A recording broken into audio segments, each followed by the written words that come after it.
G'day KFC SuperCoaches. The countdown is on. There's only 5 rounds to go till we lift the holy grail of fantasy footy. 1 week until league finals start. So let's look at who was hot and who was cold in round 18.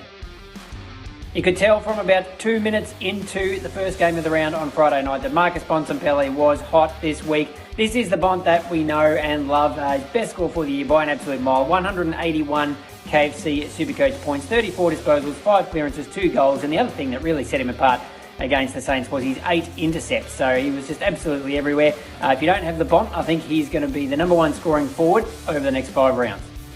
Nick Dacos, what else can we say about this guy? He's just having an unbelievable year. We keep putting him in this video and he keeps producing even better scores. 163 on the weekend against the Crows. Absolutely insane. 40 disposals at 82% efficiency, so hardly missed a target. 3 goals, including some right at the death when the game was on the line. 5 tackles. He's now got a 3-round average of 135. So, you know, people are talking about, could you trade him back in? But he's 550k, so even then, that's going to be a pretty tough ask. He could get to 600 if he keeps up this kind of form, which would be incredible from a rookie.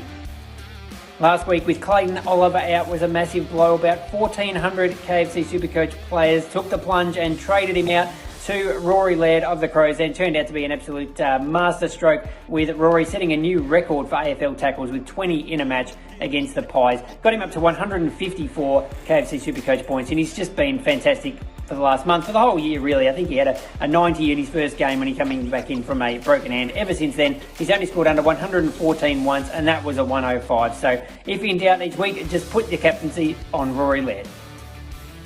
Who was cold this week? Well, the picture is going to be of Tim English, and he was really disappointing with only the 51 KFC SuperCoach points. But I'm blaming Braden Preuss. How many ways can he ruin my KFC SuperCoach season? He knocked out Timmy a couple of weeks ago, and I think he's still struggling to get back from that concussion, because he just doesn't look like the same player who was dominating earlier in the season. He had 26 hitouts, including 9 to advantage, which isn't too bad, but only the 8 disposals and the 3 marks. Early in the year, he was getting around the ground, racking up 20-25 touches, that real link man for the Bulldogs. Now, he's actually lost 35 grand on the weekend. Not that price matters all that much at this time of the year, but with a break-even of 168 this week, he's projected to get down to 483k in 2 weeks' time, and that is crazy considering he started the year at 481.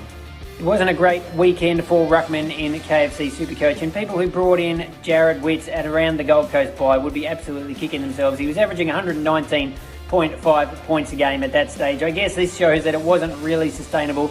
Put up 78 points on the weekend. That's his 3rd score under 80 in his past 5, which is definitely not what people paid that big money for. He had 34 hitouts, 11 to advantage, but only 11 disposals apart from that at only 46% efficiency. So just not getting the job done. And he had to sit and watch as Draper just stormed out of the centre square and kicked one of the goals of the year on him in the last quarter as well. So not a great weekend for Jared Witts.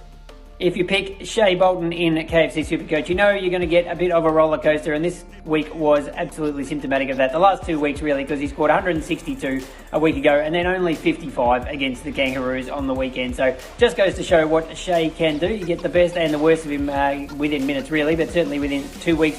In this case, it's kicked 0 goals, 2, which was actually not the worst considering how some of the other Tigers went in front of goal on the weekend. 18 disposals, only 56% efficiency. So this is Shea's down week. Hopefully he has an up game next round.